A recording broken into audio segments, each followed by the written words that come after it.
ए पुरींनो, या आंबे खायला. चला.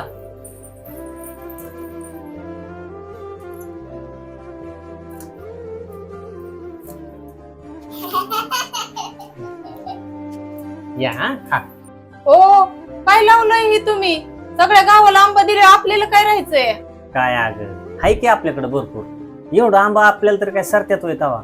मागच्या वेळी 2 पाट्या तो उखरड्यावर टाकून दिल्या, पण कुणाच्या मुखात नाही जाऊन दिल्या. आणि नुसती त्या उखरड्याची दण करायची. जाऊ दे ना, खाऊ दे ना लेकरा बाळांनी. तेवढंच आनंद समाधान लागन आपल्याला, त्यांची बी भूक भागन. हा, मला हे तुमचं कळतच नाही. त्या दिवशी बी एका पाहुण्याच्या कार्यक्रमाला गेलो, तर तिथे एक मावशी ना भाजी मागायला आली, तर तिला पळीभर भाजी नाही कुणी घातली, आणि रात्री अर्धी डिगी ना भाजी टाकून दिली. अगं एखाद्याच्या मुखात जाऊ द्या ना, त्याची भूक भागू द्या ना. त्याच्यासारखा आनंद आहे का? हा, अन्नदान हे सगळ्यात श्रेष्ठ दान असतं, आणि ते माणसाने केलं पाहिजे, आणि तेच मी केलंय.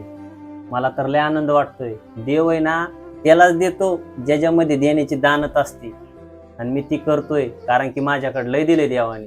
काय असं बोलत नको जाऊ ग. खरंच आहो, तुम्ही म्हणताय ना ते अगदी बरोबर आहे, पण मला समजायला उशीर झाला.